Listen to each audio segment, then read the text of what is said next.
Front and Center Men, this is the Front and Center podcast at the Center for Syncretic Studies. With me, as always, is the man, the leader, Joaquin Phoenix. Joaquin, good to hear from you today. How's it going? And my name is Tim Kirby, and I am located in Moscow. Joaquin is in Serbia. And our big topic for today, while we're trapped at home, normally in this podcast we're voluntarily trapped at home, but today we're trapped at home because of the coronavirus. But the thing is, does the coronavirus really pose enough threat to undermine a lot of democratic norms across the entire world? That's sort of our overarching conversation today. So, Joaquin, let's jump into it. First point. Our government's reaction to the coronavirus actually threatening democratic norms? What do you think? If you had to ask me, I'd say that they do.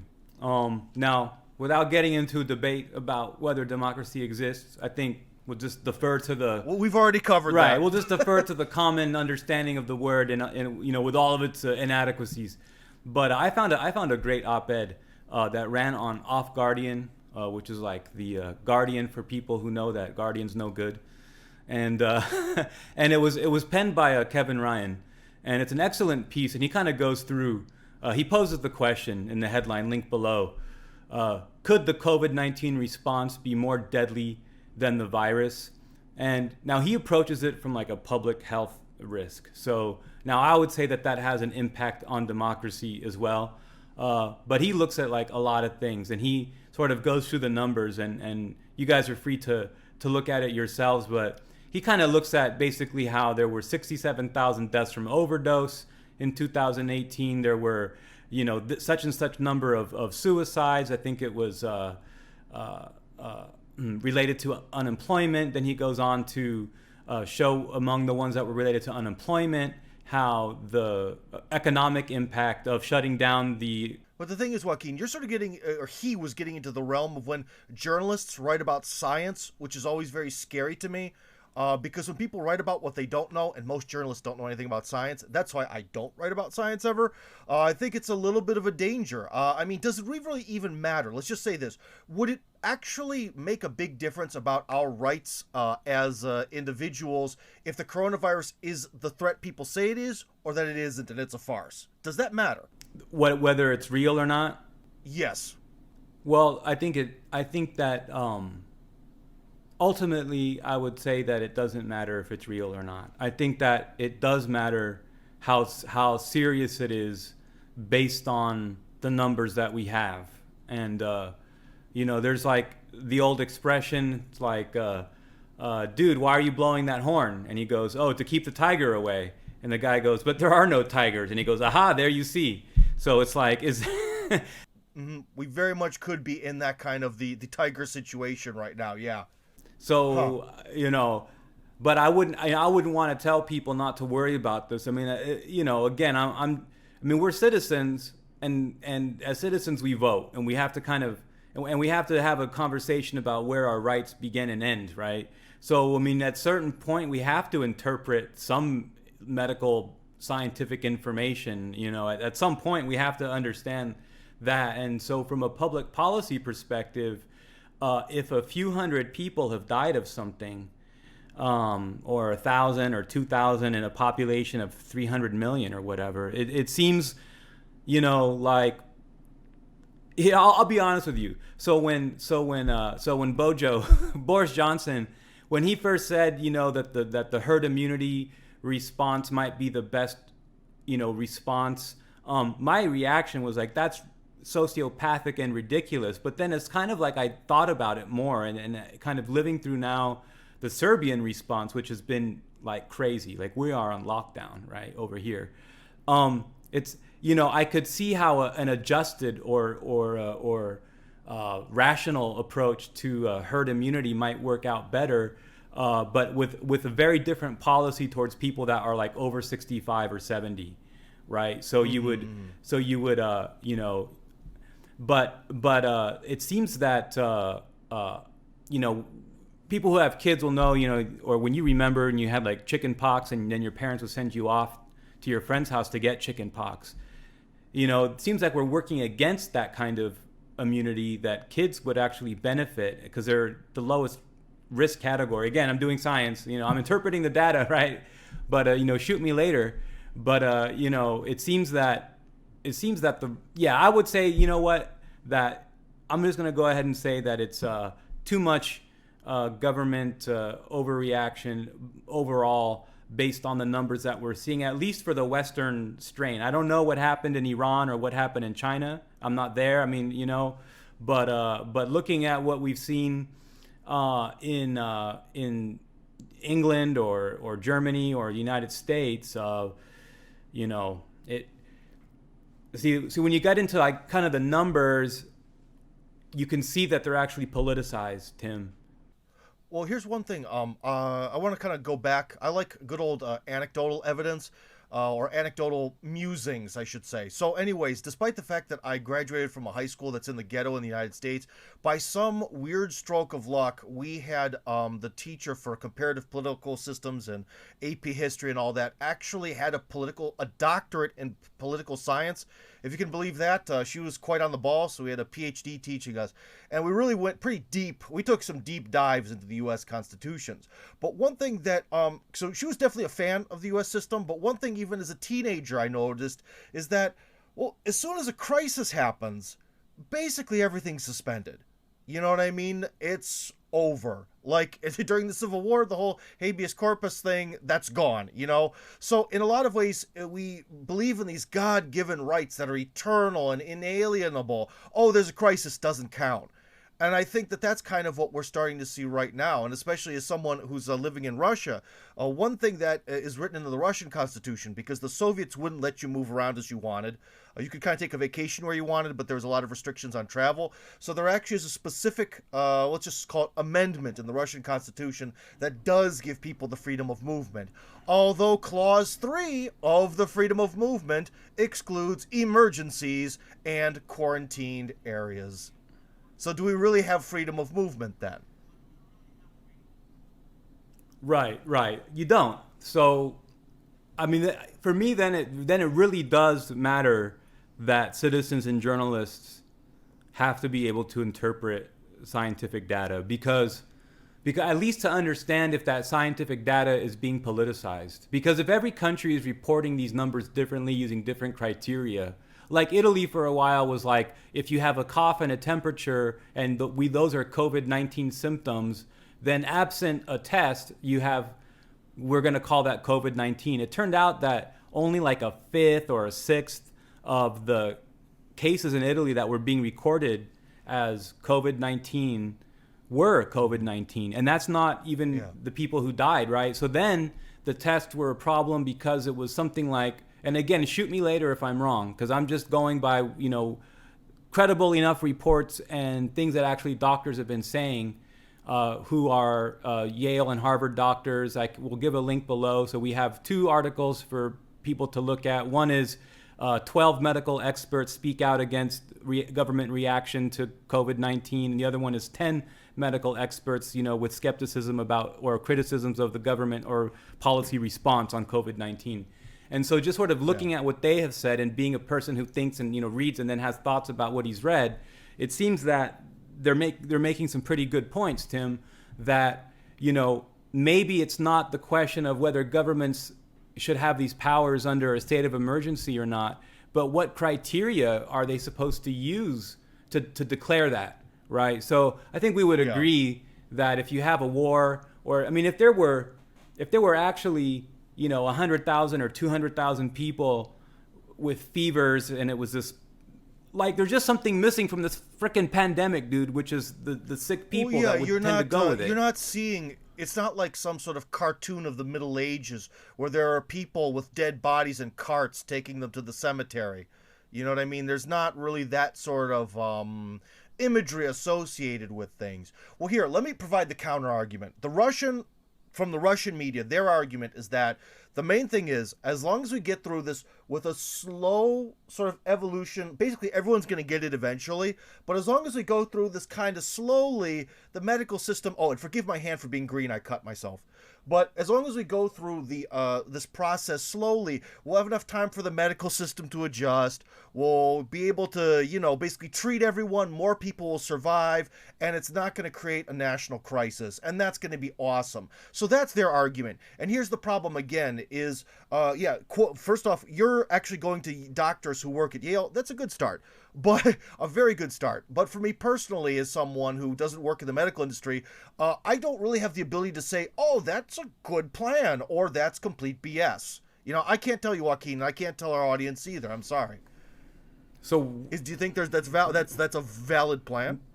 I don't think that what you're saying makes sense. You're saying, I mean, why are you talking about it with me here? I mean, you're saying you don't have an opinion, or? I'm saying that that's the Russian government's side. I'm saying that I'm just sort of afraid to. Oh, I see. Basically, right. You see what I mean? Right, that's the official. I also cut my left hand because I'm a genius. Now the thing is basically the official story from Russia, right? So they present to us this official story. Right. You have to stay on lockdown because we want to slowly edge this process forward. Mm-hmm. That way the medical system doesn't get overwhelmed. More people will get treatment. More people will survive. We'll get through this and life will go back to normal. But you have to sit at home now for like a month, okay? And especially what's as rough is, in theory, businesses are supposed to pay their employees to sit at home, which I don't think they're going to. But you see what I mean? Right, so isn't that sort of creating a bigger health crisis? By having people sit at home? Yeah. Well, no, because the logic again. So people know this isn't my personal logic. Mm-hmm. This is their logic. Mm-hmm. Their logic is they don't want to overload the system, and that's what the Russian media says is happening in Italy. Basically, so many people got so sick at once they can't treat them, and without treatment, you will die. Mm-hmm. But it's a sort of treatable thing. See, so again, with me personally, I kind of. It's getting into the science realm where it's like you got to ask an immunologist, okay? But the thing is, well, this is what So this is what immunologists say, okay? Yeah. So immunologists are looking at this, and the problem is that what they are saying universally is that this has become number one, this has become a politicized process. Number two, the Agreed. criteria that they're using are not even the norms used in, virology or epidemiology, that they're not even using the standard norms. So just looking at what you'll guys see in one of the links here, it's called Coronavirus Skepticism 2, 10 more leading medical experts take issue with official government media narrative. And so the first one I thought was very interesting. This is from Dr. Sunetra Gupta and his team. They're based in Oxford. They're a research team constructing an epidemiological model for coronavirus outbreak. And they've submitted a paper that is available online, and they've submitted it for peer review, but just recently, so it hasn't been reviewed. But just to give an idea of his background, he's a professor of theoretical epidemiology at the University of Oxford in English. It's like prestigious. It's like England's version of the Ivy League, as you guys might know or do know. And he is an award-winning doctor who has received Scientific Medal of Honor from the Zoological Society of London, the Royal Society of Rosalind Franklin Award for their research there. So this is what he has to say to summarize, to kind of cut into the thing. And this was quoted in the Financial Times, 24th March 2020. Is that he says that importantly, the results we present here suggest the ongoing epidemics in the UK and Italy started at least a month before the first reported death and have already led to the accumulation of significant levels of herd immunity in both countries. And he says that there's an inverse relationship between the proportion currently immune and the fraction of the population vulnerable to severe disease. So in other words, the worst part of it is over, and that the herd immunity has only grown. And he proceeds to say that that the Oxford results would mean that the country, England, has already acquired substantial immunity through the unrecognized spread of COVID-19 over more than 2 months prior to its official recognition in February. And so he goes, although some experts have shed doubt on the strength and length of the human immune response to the virus, Professor Gupta said that the emerging evidence made her confident that humanity would build up herd immunity against COVID-19. And so that's what I thought was compelling on the herd immunity argument, that which I said, like when Boris Johnson, who's a famous neoliberal, and I don't think he really cares that much about the health of most people in England, because he's always attacking the NHS, which has been the vanguard of helping people who are ill. Nevertheless, there's a certain undeniable logic there, and I'm here in Serbia, and if I were to leave the house right now, I'd be arrested, right? So and on this coming weekend, we're gonna have like 72 hours or 65 hours now, starting already until Monday morning, that we can't leave the house at any time or we'll be arrested. So this is a serious kind of problem, right, for me, especially seeing that I think in Serbia we've had 30 or 35 deaths that they are attributing to this virus since it was recognized in the country over 45 days ago. And now to kind of create a context for that, in Serbia, by the numbers, we have something like 5,000 people a year die of influenza, pneumonia, and that this amounts to like 14 people a day. So in the period of time that that 30 people have died, we've had hundreds of people die, as they die every period of time like this, year after year. You follow what I'm saying?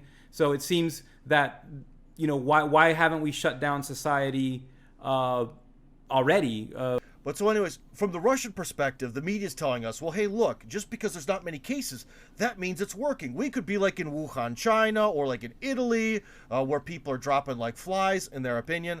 And, that's not happening here. So apparently this whole quarantine thing is working. But then again, another nuance, which is important from your experience in Syria, is that technically, yeah, everything's quarantined and like government businesses are shut down, but really people are kind of able to go where they want and do what they want. You see what I mean? So it's kind of just this illusionary quarantine in some ways. That you have in Russia? Yeah, so it's basically like today, okay, so we kind of were running low on milk. We go to the store, we get milk. Obviously, at the store, no matter what you do, you're going to be exposed to people. There's no magic system that I can keep every person at the store more than 6 feet away from my physical body. Not, right. We get milk, we come home. The thing is, even because my children are so extremely bored, I actually specifically take a non-direct route to get home, just so we have a little bit more walking for the sake of our sanity. But then again, like, it's impossible. Russia's so big and so spread out, because Europe is kind of dense. Maybe it's easier to deal with that in there. But Russia is so spread out, like the Midwest in America, that it's really hard to regulate any of this stuff, especially in cars. That's another thing is, it seems like, how dare you walk around? You could be spreading the virus to people by walking around. But you're allowed to walk your dog, because the dog has to poop. Right. Seriously, no. That's part of the rule. So that's what actually. So that's what happened here in Serbia exactly. Is that we had at first use your common sense and try to stay at home policy, right? Yeah. And but then they closed down parks and like the river walkway and different parks and stuff, like recreation areas and stuff like that. And then what was happening is they were getting on dog walkers. They did a funny thing in Serbia because it's a country with a strong productive ethos, a strong working class ethos, and there's a high amount of social disapproval of the idea that wealthy people don't play by the same rules, or they don't think that they have to follow the rules. Okay, so what happened is the president, Vučić, started to attack upper middle class or petty bourgeois dog walkers, but then now we're all suffering because of them, he says, right? So he made it not be his, like, it's not because I had to do it, it's because rich people were walking their dogs and violating the curfew, and so now we're all under a 24-hour curfew for the next couple of days. Speaking of rich people, I can't remember his name because I didn't think this would come up in the conversation, but there's a old actor from the Soviet Union. I think he's in his 70s. He was in Italy. Somehow he got back into Russia, and rather than having the decency to maybe just lay low for a while, especially for his own health. I mean, he's a pretty old guy, right? He went to like these dinner parties and hugs and kisses and all that, and then he was seen shaking hands with Putin's press secretary. So he actually made that sort of like one-step connection of possibly being infected, which I think he is now, to the president. But now the thing is, he was completely unpunished for that. But now, if you look online, the sort of, I don't even want to know what to call these people, the slave-like people, there's definitely a mix of reactions. I'm seeing a very slave-like reaction and a very free man reaction on the internet. And there's definitely in Russia this slave man cult where they just are like, punish anyone for doing anything. Like me, the fact that I just told you that I added extra distance to my walk home from the store, there was someone in Russia who would want me to be jailed for that, I'm sure. Okay, so I'm on the free man side of this argument. Right. But are you also seeing that in Serbia and in other media? Because in America, too, I'm seeing a lot of people where this blew my mind. Some people, they took the time. Now, first off, how do you have this much time in your life? I don't know. To make a series of photos where they showed off their family at home. Now, their family, important. At home, all standing 6 feet apart from each other. How dumb are you? First off, you spend all your time with your family, and as someone who has children, if they get sick, you're going to get sick anyways. First off... Is this like a virtue signaling kind of? This is like... Yeah, thank you. Thank you, Joaquin. You raised the level of discourse just now. It was just this massive virtue signaling on the part of many people, especially in America, but in Russia. Because shockingly, the Russian bourgeoisie has come out with virtue signaling carpet bombing about how they're... how dare the hillbillies like me attempt to do... Because one of the big scandals was that Russians, they can't work, some people, so what do? Shish kebab, baby. And of course, the bourgeoisie was like, how dare you? How dare you go out and cook meat, you lower class animals? Where again, yeah, maybe people are sort of huddled around a table, but in theory, they're all people who have constant contact with each other anyways for the most part. You see? Yeah. So I just... Oh, man. All right. So, sorry, Joaquin. See, you've done it. You've convinced me. Now I'm jumping into the scientific argument pit. Okay. I've jumped in, and I'm not going to be swimming out anytime soon. But that just is very frustrating. It is. So I would say my concluding thoughts on the democracy angle in Serbia and Russia, and next we'll talk about the United States. But looking at some of trying to understand, I mean, as a layman, the epidemiology and the public policy point of view from public policy appointees in virology who are disputing the mainstream narrative, and then looking at what's happening in Serbia and Russia is certainly not strengthening democracy unless the argument is that the virus would overtake people and cause social chaos, and then democracy would break down because people would die. I don't know, but yeah, basically society ends, so there can't be right. Democracy. That's it. There you go. There is some there. Well, that's exactly what we got to get to, because again, pretty soon there's going to be an electoral cycle in America. There's actually going to be a big constitutional referendum in Russia, which may or may not take place now, which is also very important. So we kind of got to think about too is okay. There could be an argument for that, where your rights should be annulled temporarily if they'd be absolutely destroyed in the near future. That I can get, but then how do you prove in advance, especially with things that are sort of abstract like viruses? What does this sort of proof look like, where it's like, oh yeah, this is bubonic plague 2.0. Right. Holy crap, suspend my rights, let's live through this. You right. know, what does that look like? Right. So... Yeah. And also, even during war, there also becomes a thing where, say a war does happen. The United States gets involved in some war somewhere, like with Iraq, right? Mm-hmm. Well, in theory, you could say, hey, we're at war. You can't protest the war. Gotta support the troops, bro. It's wartime. Right. Well, the Iraqis can't really strike us. Saddam Hussein had weapons of mass destruction, sir. They can strike us. That's where we're at war. Shut your mouth. You see what I mean? Yeah. So it's a very dangerous game. It is. And it seems like we commoners are on the losing end, Joaquin. I don't know. I'm. The best thing we can do really now is make sure you own a firearm and get a lot of frozen meat into your freezer You know. Yeah, actually, that's one thing. That united Russia, because with America is apparently gun sales and ammo sales really skyrocketed.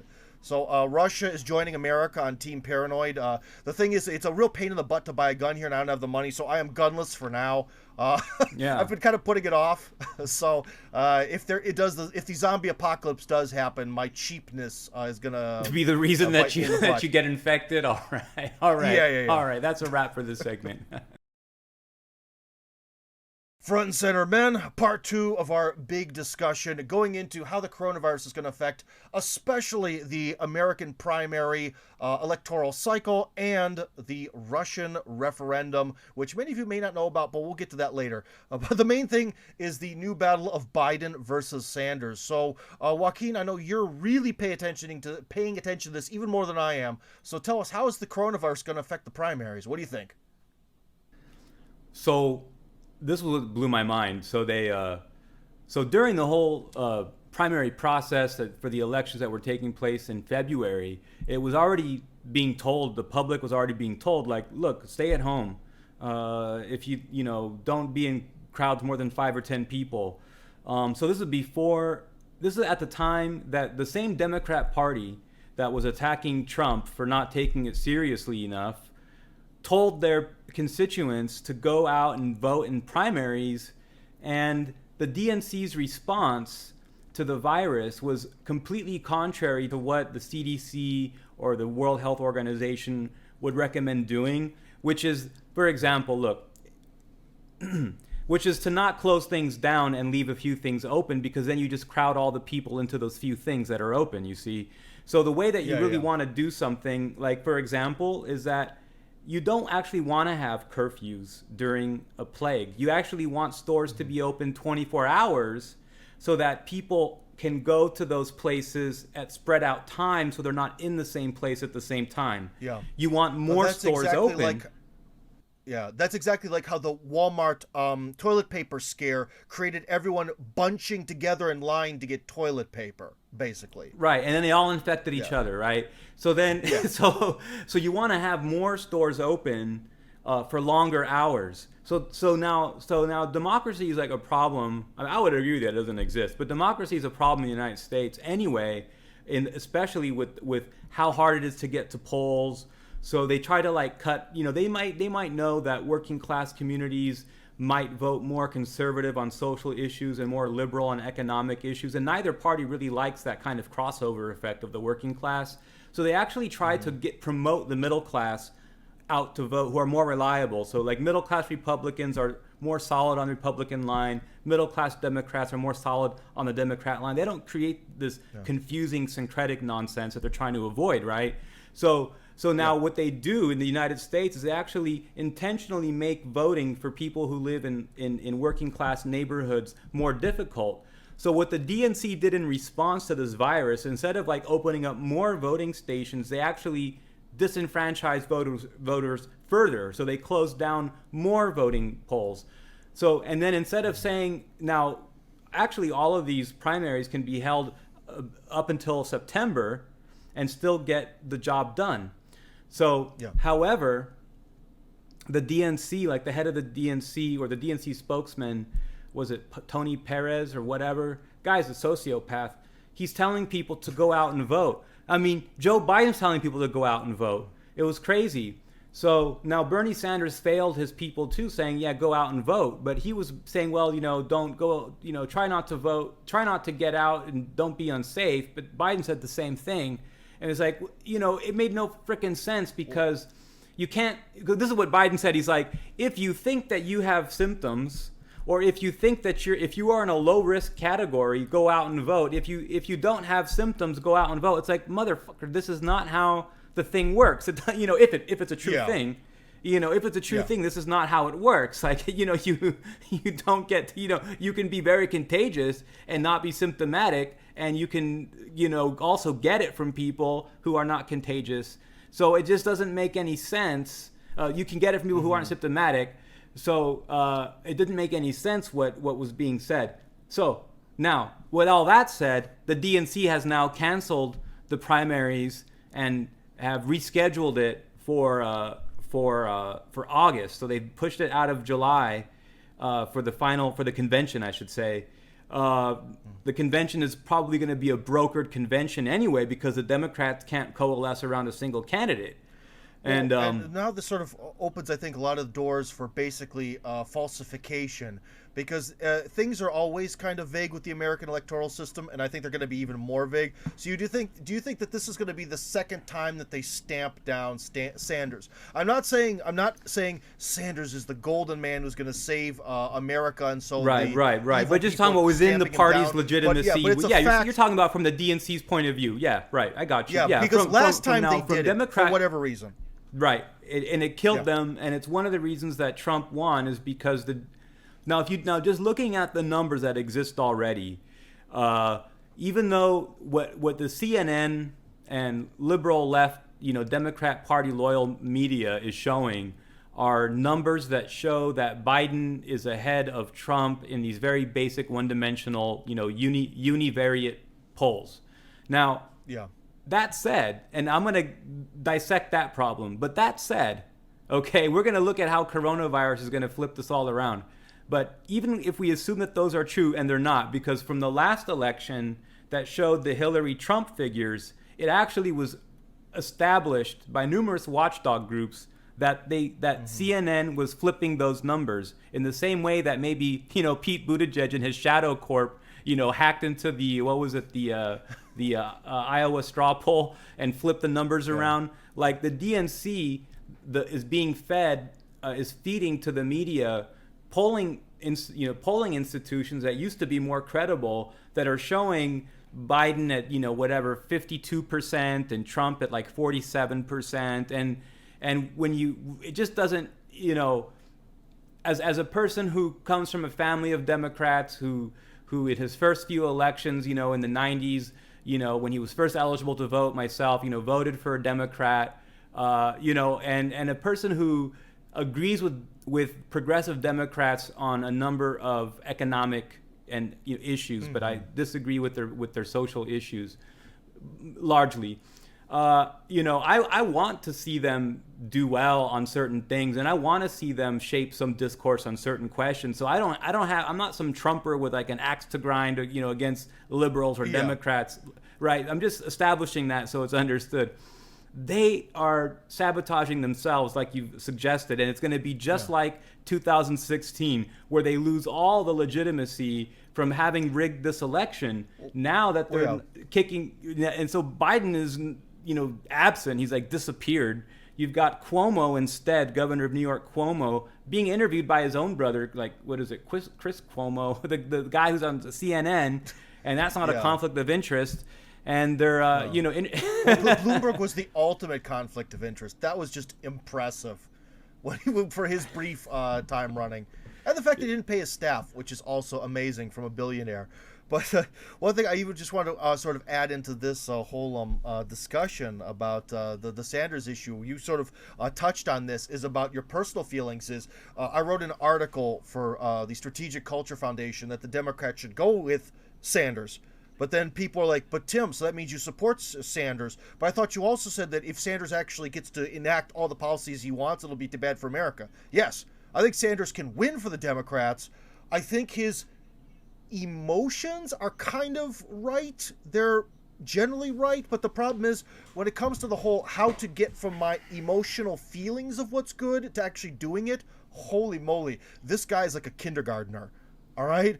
But if the Democrats want to win, Biden has no chance. But I think they're probably going to try to force the issue and go with him anyways. Right. Even though there's so much video of him making inappropriate physical contact with children. That's going to take him down.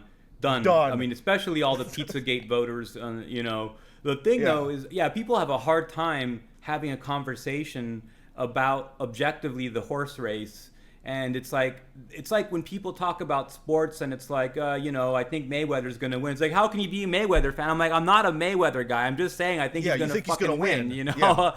So, and I think that Sanders could beat Trump if, given the economic situation, which really is strange to me because that was Trump's only weak spot. And as we covered on Fort Worth News, we'll give a link below if we remember. there was a mysterious exit of CEOs before the virus popped off. Interesting. Bill Gates quit from Microsoft on March 13th. The guy LinkedIn, there's much bigger ones than LinkedIn, but I mean, Microsoft is pretty big. Bloomberg, who was promising to spend, maybe upwards to $1 billion to back Biden, on the same date or 2-3 days around that, he backed out. So it's like, why did Bill Gates step down from Microsoft? Why did Bloomberg, back out of his commitment to the DNC when he was going to spend up to $500 million, he was going to spend at least the other $500 million and upwards of $1 billion if he had to. So he parts and Speaking of Bloomberg and conspiracies, Joaquin, remember that just last year, the Bill and Melinda Gates Foundation, the Bloomberg School of Public Health of the Johns Hopkins University, and the good old World Economic Forum came together to do their Event 201, where they ran the scenarios of what's going to happen during a coronavirus pandemic.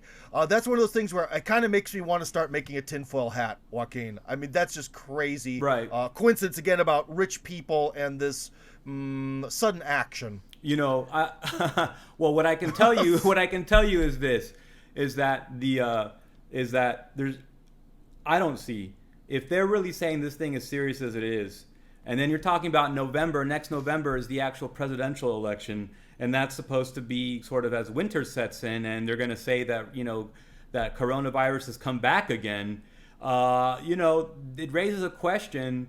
As Matt Ehret wrote about for Strategic Culture Foundation a week or two ago, will there even be a 2020 election? Looking at how the Democrats have postponed their convention by a month, looking at how Tokyo canceled the Olympics and they've rescheduled it for 2021. I mean, that's huge. The Summer Olympics is not going to be in Tokyo in 2020 now. Like, that's huge. Well, yeah, I think the only other times the Olympics didn't happen were due to World War I and World War II, correct? That's correct. So it's, this is unprecedented. No, that's an incorrect use of the word. The precedents are two that you've just named. Yeah, the precedent is global war. Right, it's global war. And so, but imagine a global war, where there haven't been more casualties from the war than there have been from crime in general, or from small conflicts in general. So that's kind of like that's a very strange viral outbreak that we're having, where So now you said something very interesting in our other segment, and guys, please take a look, click on the link below. But what you said was very interesting, is that what's missing from this is sort of the medieval bubonic plague level theatrics of bodies being cart. So that's actually what's going on right now. The kabuki theater part at in the main hospital in New York City. Forgive me, the name of it slips my mind. I'm from Los Angeles, so we're better off there. But in New York, they have their main hospital has been like a media event where they have 17 cameras from like NBC, CNN, ABC, Fox, pointed at the front doors. They've established like a kind of a viral triage temporary morgue thing. And so this is so someone actually commented, and they said this is very interesting. Looking at the statistics, the morbidity statistics for the city of New York, year after year, month after month in the same year, going back like 2019, 2015, going back, that there hasn't been any particular higher number of people dying in the hospital, dying in general, in the city of New York for the months of February and March. So, and then they also pointed out that, the thing is that the media in general doesn't cover the fact that, a person dies every second in New York, right? Or something like this. So, it's like, and 1.5 people are born or something like that, right? So it's like, now that hospital has big back doors that go to a back alley, and they have, the mortuary morgue trucks or whatever. They have their own freezers and their own morgue in the hospital. And then there's the central larger morgue of the city. And then there's different, mortuary homes and stuff like that for funerals. So they have a whole system in the back. And so since those numbers haven't been, if they've been a little bit higher, it hasn't been like to the point where what someone actually pointed out is based on the show that they're putting on TV, that it looks like they're actually just carting every single person who dies in the hospital out the front doors to create this. You know, and I'm not an expert, and I don't know if this is the case. I'm saying this is what people are talking. This is the buzz right now. Well, one thing that the experts did confirm is I can't remember which of the major news networks used it, but they used footage from Italy when they were preparing packages about what's happening with coronavirus in America, because the Italian situation looks worse. But again, first off, how do they not expect to get caught, or they just don't care? But about the kabuki theater side of things, it's like, well, in Italy things look bleaker. Let's use Italian footage, even though it's obviously not in America. Yes, yeah, I saw that. I saw someone did a screen grab of that, and I that came across my screen too, and it reminded me of the Syrian war coverage when they were trying to say that Assad had gassed all these people, and then they were showing footage from like Abu Ghraib that was actually the U.S. prisons and stuff like that, and it was like people can catch this stuff, and so it was very, very strange. You know, it really.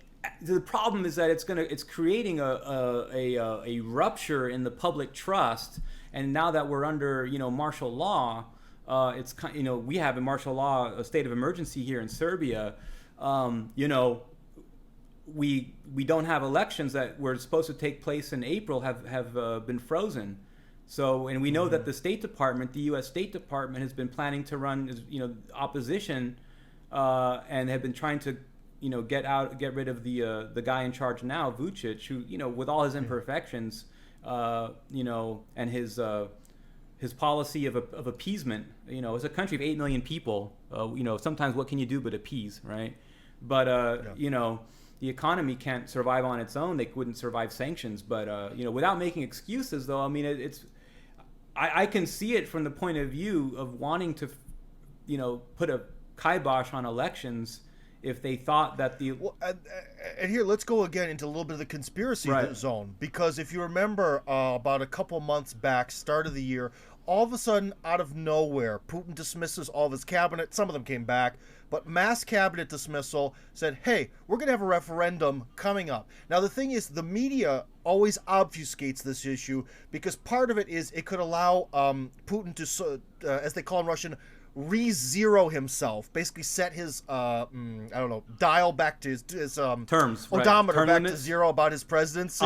Right. So that's always what's talked about. But the thing is, besides that, it is the equivalent of imagine someone like an Alex Jones type guy writing down a list of the changes he wants to get in America, or maybe to the Constitution or things added, and all of a sudden the government says, okay, we'll do half of that. That's what they're doing, because all the people in Russia who are doing these sort of unpopular solo pickets, because you can stand by yourself anywhere in Russia and they can't get rid of you. A solo picket is allowed all the time under any circumstances. So all those people are doing those solo pickets, all these sort of patriotic organizations who, the West they don't like. USAID doesn't give them grants because they have the wrong opinions, but they want to make change in Russian society. That's kind of their list of stuff they want. Is this like, are these like with people that support Zhirinovsky, or people who like Zyuganov, or what kind of? Maybe Zhirinovsky more so, but I would say it's more. Well, here, I have the list in front of me. So one of the key clauses, the thing that actually Putin himself mentioned specifically, is that Russian law will become superior to international law, which currently it is not.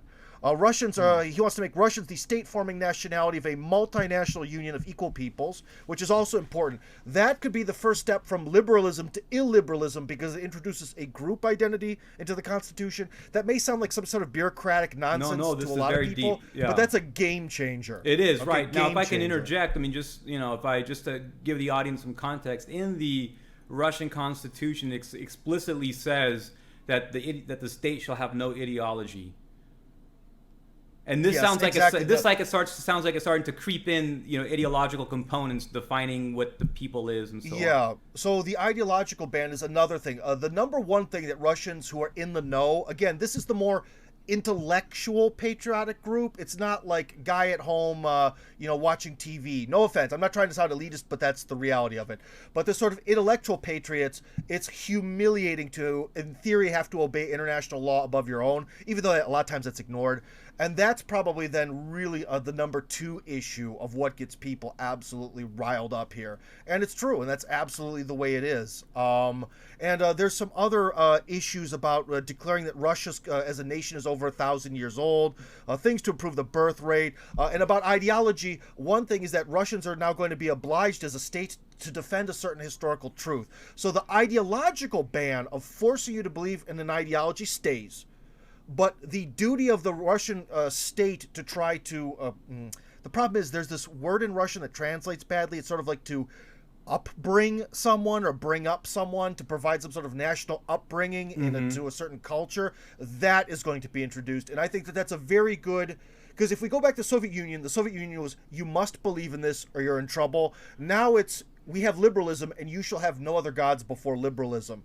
And this is really going to allow Russia to sort of project an ideology, and whether you choose to believe in it or not is your choice, which is, for me personally, a fantastic... compromise? Heavenly balance. So what else? It also important thing for that nuance, Moscow will remain the capital, but not all government organs have to be in Moscow. Russia is very Moscow-centric, and I think that's to break that up. People who have dual citizenship can't enter certain positions of power. Huge. That's bad huge. For me. Yeah, that's absolutely huge. Cause, that's like targeted at Israel, right? Are they going to try to get an Israel clause or Israel exception in there? Or is that... Well, the thing is, Joaquin, if you look at a list of all the Duma members who have dual citizenship, first off, it's a very significant proportion. Okay, it's a very significant proportion. What other country are they a citizen of, mostly? All over, but the West generally. You're not getting into something like Angola or China. Right. It's really the West. Like I wouldn't England. even say it's that much Israel. Israel is definitely one of the more popular ones, but it's more like, America, France, England, or someone that are hard to explain, like Malta, Austria. I think Malta's more of a financial thing. Right, Cyprus, like Cyprus, for the financial side of it. So there's a lot of that. They also want to establish an actual minimum wage based on the cost of living. One thing that happens in the Russian government... that's definitely like a Zyuganov thing. Yeah, because one thing that happens in the Russian government is a lot of their numbers are just based on whatever. Right. Old There's statistics. no actual concept of this is a living wage. Because, okay, basically, let me tell you this. When Russian researchers put together, the official researchers, who knows, remember, there's always government bias. When they said, what's a living wage? Like, what's that middle class, like nuclear family, 1950s America wage in Russia? It was a couple years ago. It was 160,000 rubles. To get rid of the currency thing, 160x, okay? Now, the actual average salary in Russia is 40x. And that's terrible. But in a lot of ways, the Russian numbers are based on some sort of weird fantasy where the minimum wage is based on 4x. Not 40. The numbers are based on someone making something like 4x as the minimum wage, which is impossible. No one could... It'd be more efficient to just be a beggar or steal money. Yeah, that's actually a very similar issue. So in the United States, has that problem still, not with the minimum wage, because that can be legislated independently of determinations of the cost of living, because you can just make a political process, say we're going to make it $10 an hour, $15 an hour, whatever. But in terms of what's considered the poverty rate in the United States, to qualify for families, struggling families to qualify for housing assistance from HUD or food stamps, the to qualify is such a low amount because they took the data from the 1960s when the housing cost was in a very different proportion to other costs of living like food, right? So they've carried that imbalance forward, and so to the detriment of working families in the United States, and people have addressed it, no one's fixed it. So it's very interesting that Russia would be looking to do that. I always tell people Russia is actually a social democracy. People like to focus on the personal social views of Putin, but in fact you have social medicine in Russia, you have public universities. Without going into debt, it's a homeowner society, so you have a higher percentage of homeowners than in the United States as a rental society. So it's actually very interesting how progressives in the West love to trash Russia, even though Russia actually has most of the policies that they're either fighting for or fighting to defend in their own countries. That's very strange. They love to trash Russia, and at the same time, they never actually know any of these nuances. Because that's one thing is, if Americans knew how little Russians pay in taxes for real estate. Like, I even met one guy who's a real estate agent. He says, I have like a couple $1,000,000 in real estate. I think I pay $500 in taxes. Mm-hmm. Or the program that Russians have called individual entrepreneurship, where it's kind of do whatever you want, file the money you get with the government, we'll just ignore it, 6% taxes. Could you imagine Americans with their optimism and their fanatical work ethic being told, oh, you just pay 6% taxes? Of course, there's sales tax. Sales tax in Russia is rough. All right, I won't lie to you on that. I would, but here, I would be a workaholic if I would be a workaholic if you know what I mean. It's like when I, but on the subject of elections in the United States, it's definitely really a problem how this virus is being used to put off elections for the Democrats, at least for their primaries, and they're the ones. Now, to be clear, we look at the history of this. Completely objectively, it was Republicans at first that were saying, this is kind of being overblown, and Trump got in big trouble for saying that from the press. And so it's been Democrats that have been pushing that this is a huge crisis in health and everything. And because the governors of California and the governors of New York are Democrats, and these are also simultaneously, because they have Los Angeles and New York and San Francisco, which are the biggest cities in the country, that this is where the epicenters of the outbreak. There's big problems with the logic in that anyway, but nevertheless, these are the big centers of the outbreak, and so they're saying we need masks, we need ventilators, and now it's Trump's fault. But it's very interesting that they have been saying that Trump isn't doing enough, but what is the ultimate outcome of this might be that it's such a pandemic that elections might not take place, right? So it's so that's not going to work out for Democrats if there's not an election. So what are they going to do? Just try to keep impeaching him, right? So I don't know. I mean, I really hope that we follow up with this and in a few weeks and look at how. I think we're going to have to, because we're facing two crises. Either the American elections might not happen for the first time, which could have global ramifications. And if Russia really is trying to put together some new fourth political theory, illiberal society, that vote could be interfered with by the coronavirus. So those are two big issues. And yeah, we'll get back to that.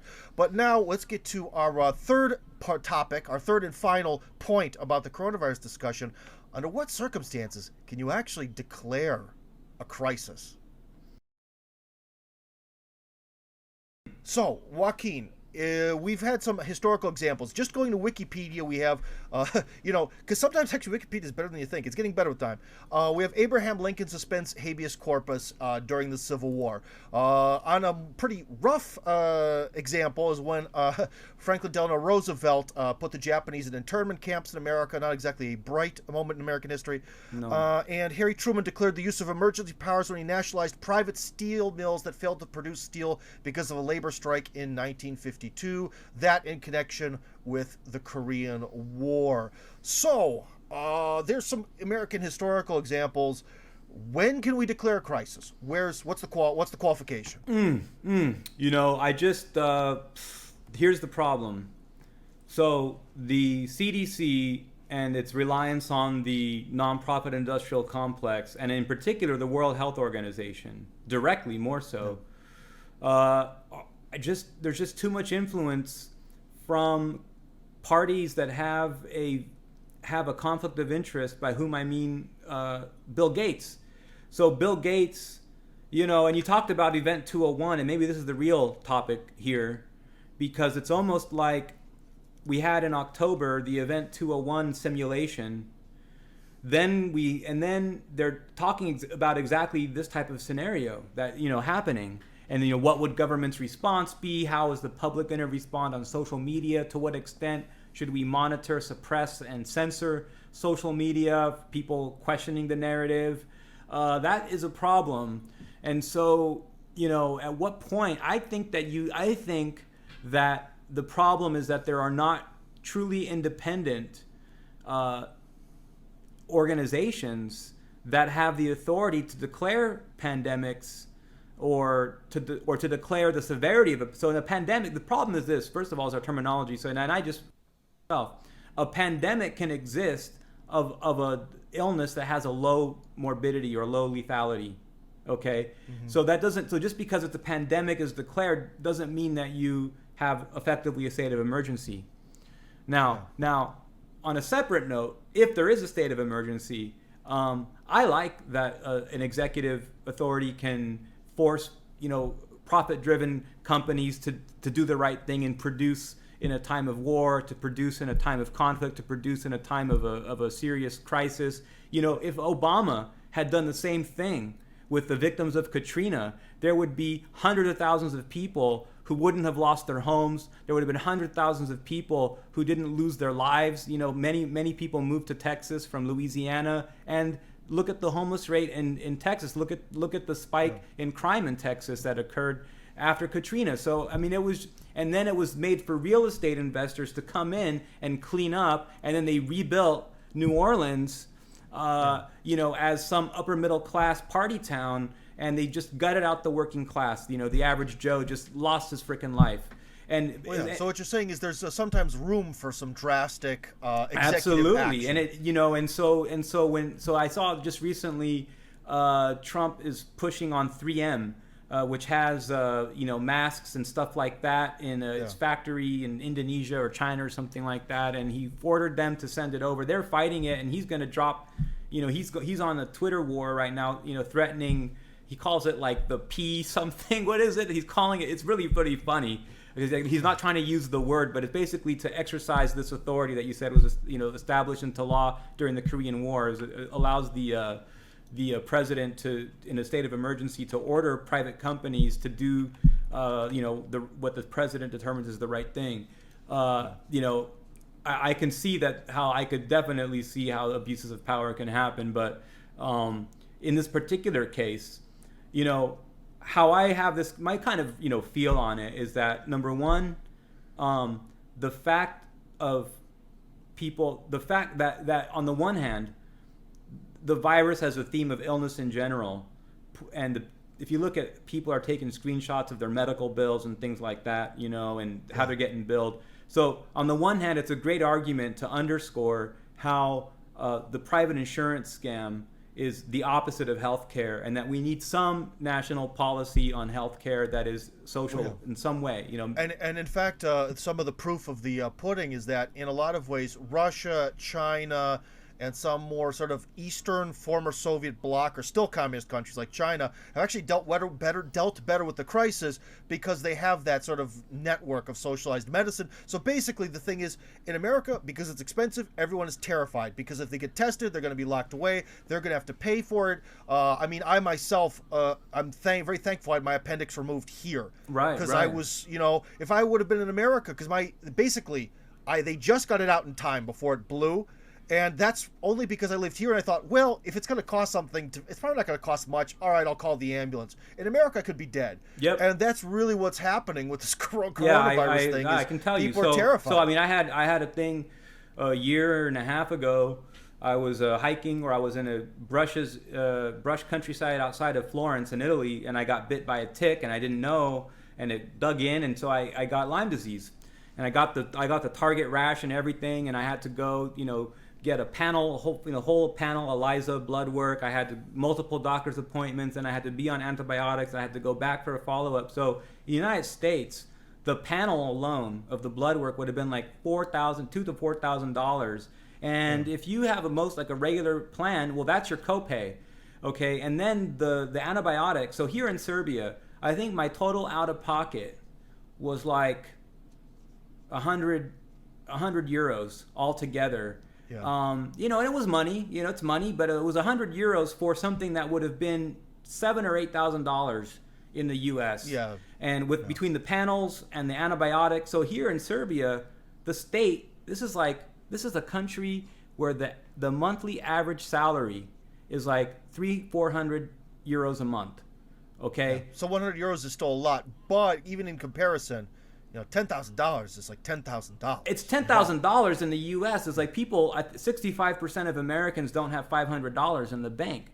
So this is exactly. So this is like, wait a minute. So when I hear frickin' Joe Biden or the mainstream of the DNC or any Republican say that we can't afford it, I'm like, Serbia is a 87th ranked country in the world on economic prosperity or something like that. You know what I mean? But they have the 24th highest. They have the 24th out of 38, European countries ranking of healthcare overall, but actually like fourth or fifth highest on virology and epidemiology in all the whole compared to EU countries, and they're not in the EU.